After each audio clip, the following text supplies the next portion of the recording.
Hello दोस्तों, नमस्कार। दोस्तों, जैसा कि आप सभी को मालूम है कि आज जो है पहले एक प्रशिक्षण दिया गया और तकनीकी खामियों के कारण वो प्रशिक्षण रद्द कर दिया गया। उसके बाद नया प्रशिक्षण जारी किया गया, गणित में आकलन।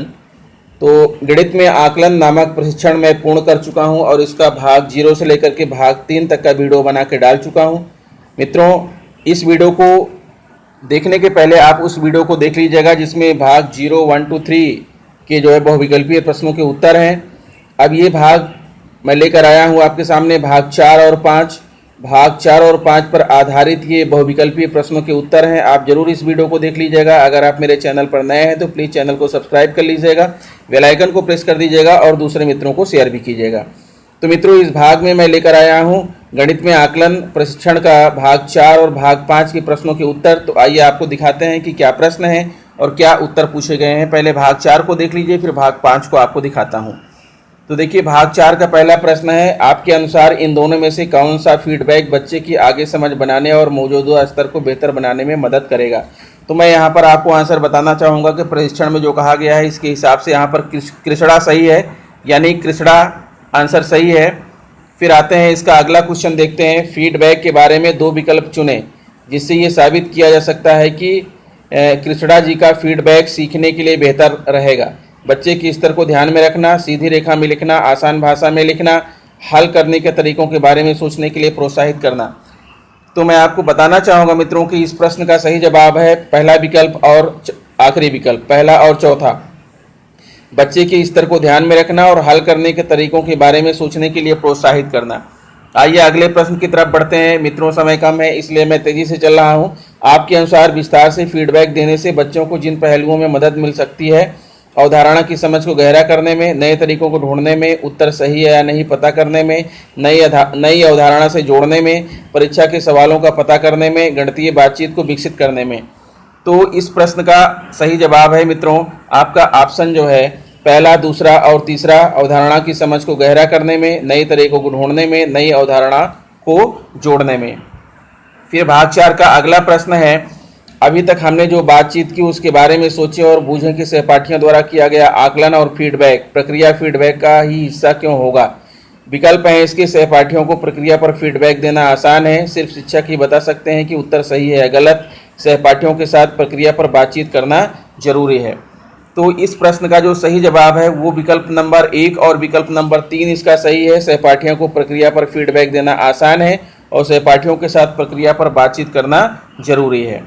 फिर आइए अगले प्रश्न की तरफ बढ़ते हैं और बताना चाहूँगा कि कार्य अनुसार फीडबैक की मदद से हम बच्चों को सही उत्तर या गलत प्रक्रिया एल्गोरिदम के बारे में बता सकते हैं, सही या गलत। तो मैं बताना चाहूँगा कि इसका जो राइट आंसर है वो गलत है।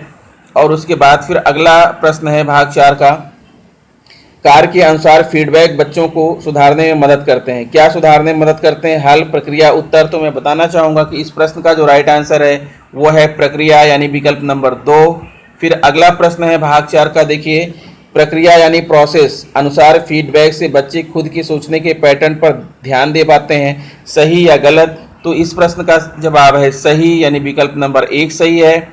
तो इस तरह से आपका भाग 4 पूर्ण हुआ मित्रों। अब आते हैं, हम बात करते हैं भाग 5 में। भाग 5 में जो है जिसमें आपका आकलन है कि आपने क्या सीखा, उसी से संबंधित यहाँ प्रश्न पूछे गए हैं।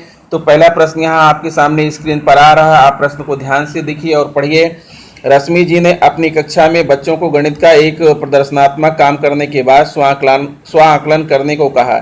ऐसा करने से बच्चों को किस तरह मदद मिलेगी? आप एक से अधिक विकल्प भी चुन सकते हैं। ऑप्शन है सीखने के उद्देश्यों पर ध्यान देने में, खुद की समझ के बारे में सोचने, खुद को अंक देने में, या खुद की समझ को सुधारने और आकलन करने में। तो मैं बताना चाहूँगा कि इस प्रश्न का सही जवाब है विकल्प नंबर 1, 2 और 4, सीखने के उद्देश्यों पर ध्यान देने में, खुद की समझ के बारे में सोचने और खुद की समझ को सुधारने और आकलन करने में। फिर क्वेश्चन नंबर 2 है, कार्य अनुसार फीडबैक की मदद से हम कौन सी अवधारणा के सीखने की प्रक्रिया सुधार सकते हैं? आप एक से अधिक विकल्प भी चुन सकते हैं। तो यहाँ विकल्प है पूर्व ज्ञान वाली अवधारणा, सीखी जाने वाली अवधारणा, आगे आने वाली अवधारणा। तो मैं बताना चाहूँगा कि इस प्रश्न का जो सही जवाब है वो तीनों ही विकल्प इसके सही हैं। पूर्व ज्ञान वाली अवधारणा, सीखी जाने वाली अवधारणा और आगे आने वाली अवधारणा। फिर बात करते हैं प्रश्न नंबर 3 की। सीमा जी बच्चों को गुणा करने के अलग अलग तरीके सिखाना चाहते हैं। इसके लिए उन्होंने बच्चों के सामने 3 तरीके रखे हैं और उनके बारे में चर्चा करने को कहा। क्या यहाँ उन्हें बच्चों के बीच हो रही चर्चा का आकलन करना चाहिए? आप उत्तर का जवाब दीजिए नहीं, क्योंकि यहाँ बच्चों की शुरुआती समझ ही देखी जा सकती है। हाँ, क्योंकि पता चलेगा कि बच्चे भाषा का इस्तेमाल कैसे कर रहे हैं। नहीं, क्योंकि बच्चों का आकलन टेस्ट से करना चाहिए। या फिर हाँ, क्योंकि इससे उनकी समझ और सोच के बारे में पता चलेगा। तो हमारे हिसाब से तो यही आपका राइट आंसर है, चौथा विकल्प। हाँ, क्योंकि इससे उनकी समझ और सोच के बारे में पता चलेगा।